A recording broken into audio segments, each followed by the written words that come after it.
Muy buenos días, bienvenidos a Marca a las 10:05.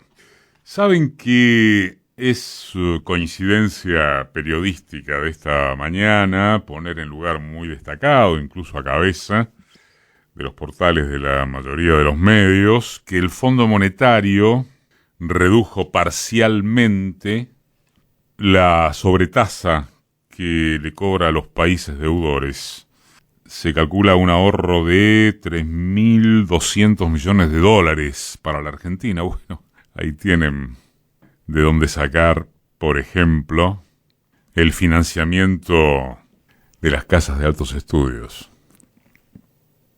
Que el único vigor de la oposición sea el movimiento estudiantil universitario habla muy a las claras de un momento dramático para quienes necesitan hallar una vía esperanzadora de enfrentamiento. Una pequeña parte del vaso lleno dice que mínimamente asoma algo. El resto, casi completamente vacío, advierte que, sin conducción política de la bronca, el aliento se desvanece. Los hermanos presidenciales avanzan con un escarbadientes, si es por el poder formal de sus fuerzas institucionales. Esta semana, a último momento, pudieron comprar o terminar de comprar las voluntades requeridas para ratificar el veto a la ley de financiamiento universitario.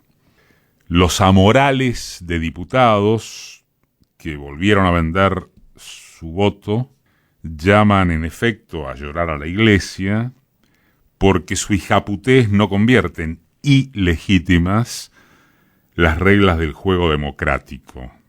O mejor dicho, las del juego parlamentario, porque democracia es un concepto un tanto más vasto. Pero el motivo de que hayan podido hacerlo debe buscarse en esa ausencia de una movilización firme dirigida políticamente. Los Milei suman heridas que confirmarían lo apuntado aquí hace una semana acerca de, siempre en potencial, encontrarse en un punto de no retorno. El PRO les concedió una última prueba de amor a costa de ser ya un esperpento completamente desdibujado que hoy, poco menos, competiría en porcentuales electivos con la izquierda trotskista. Más aún, al día siguiente de que le salvara el veto, de que Macri le salvara el veto, Milei reposteó una nota, digamos, de Esteban Trebuch, en la que se califica a Macri de fracasado, comparándolo con Cristina y Alberto. El síndrome de Estocolmo es un chiste de cantina al lado de esto. Y se ha despertado la furia callejera inorgánica que da lugar a expresiones de violencia que podrán ser injustificables, jamás incomprensibles.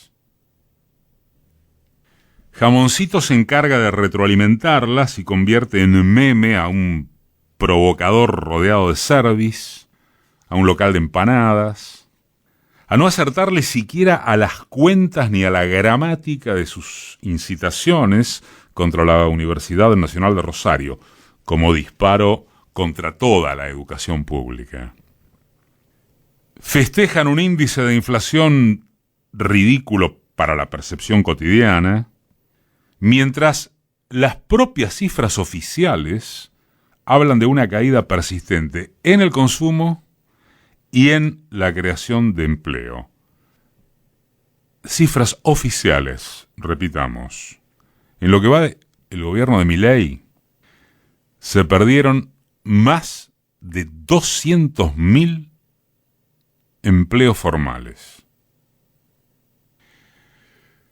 Pero también es cierto que el veranito financiero de la patria idem, que como es costumbre engendra expectativas favorables en sectores medios, les permite seguir comandando la agenda. Es eso.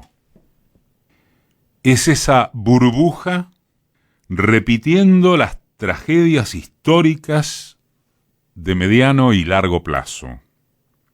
Y son los artilugios con que se las arreglan para, prácticamente a cada rato, generar espectáculos anunciadores.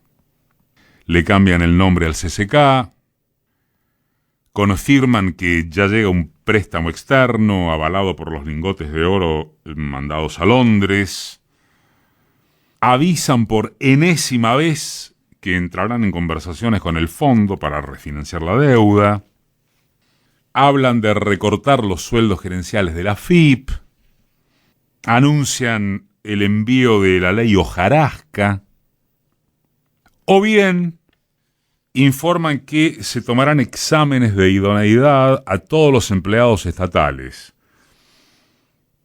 Si se lo aprecia por la positiva, en caso de que esas pruebas fueren rigurosas, es una probabilidad de quedarse sin gobierno.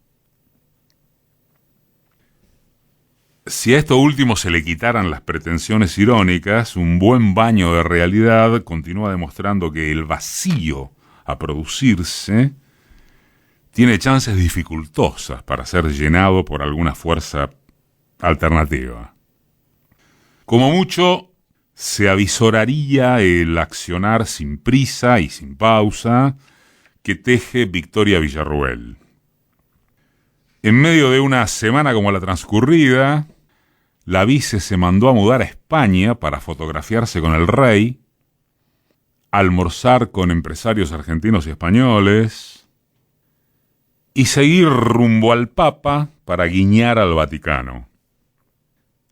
Antes de irse, dejó escrita su indignación por el acuerdo malvinense con los ingleses y su defensa de la universidad pública. Así que la hermana en jefe entró en cólera mientras insiste en actos escuálidos de lanzamiento, como el de ayer en La Plata, y viendo si puede improvisar sin furcios un par de oraciones consecutivas. Hacerlo con párrafos quedará para más adelante, pero es una persona empecinada. ¿Consuelo de tontos detenerse en estos aspectos? Depende.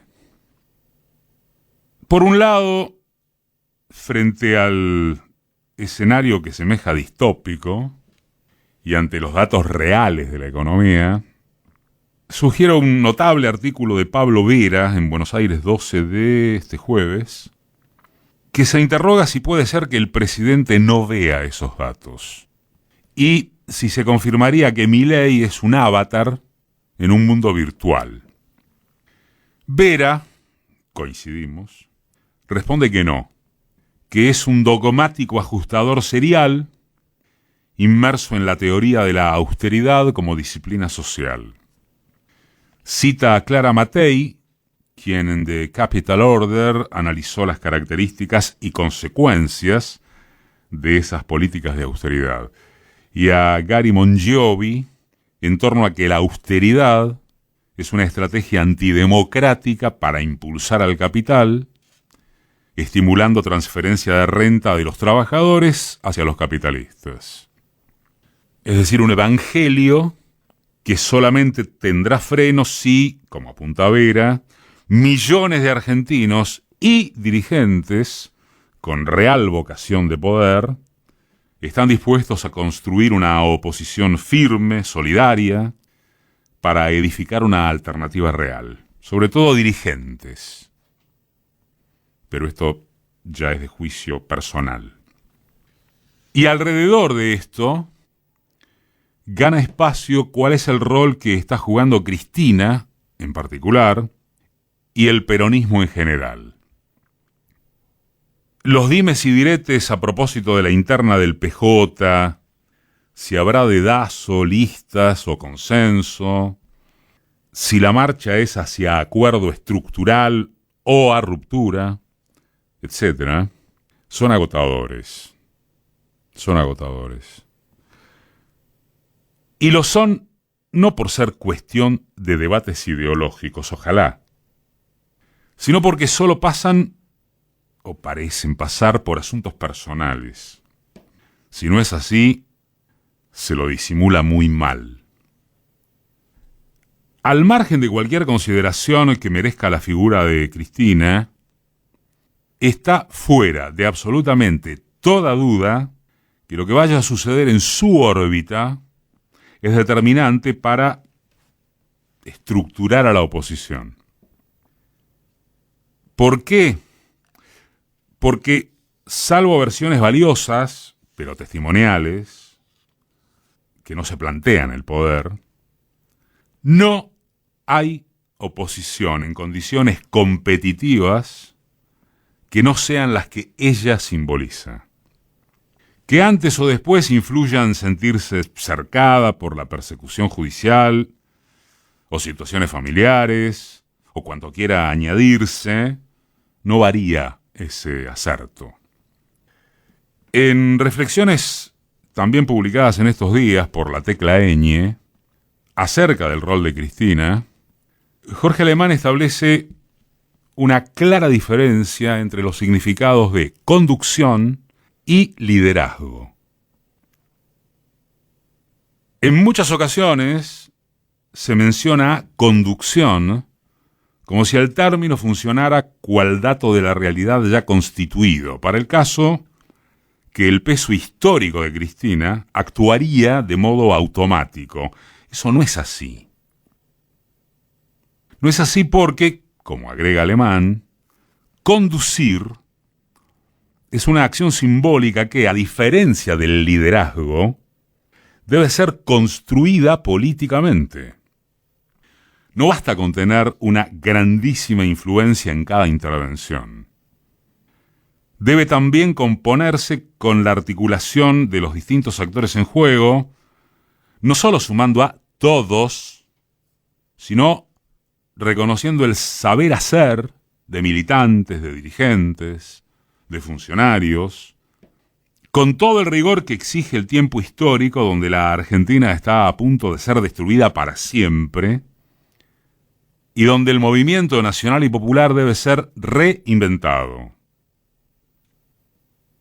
Compartimos con el ensayista la pregunta de si acaso es posible, por ejemplo, ignorar la gran gestión de Axel Kicillof, el trabajo de Leandro Santoro, la militancia de Juan Grabois, tres de quienes representan modos distintos de interpretación de lo político, pero que tienen en común una relación inclaudicable con la causa. Parecería un interrogante retórico, porque es obvia la respuesta negativa si se puede carecer de figuras como esas. Sin embargo, no lo es tanto cuando se toma nota de que los gestos concretos del, llamémosle, cristinismo ortodoxo, para adentro e incluso hacia afuera, presentan más una sensación de abroquelamiento intestino que de sumatoria conducente. Y como asimismo señala Alemán, volviendo, Cristina es una gran líder y fue una presidenta inolvidable. Pero ahora tiene el desafío de confirmar que es capaz de conducir lo distinto en lo mismo.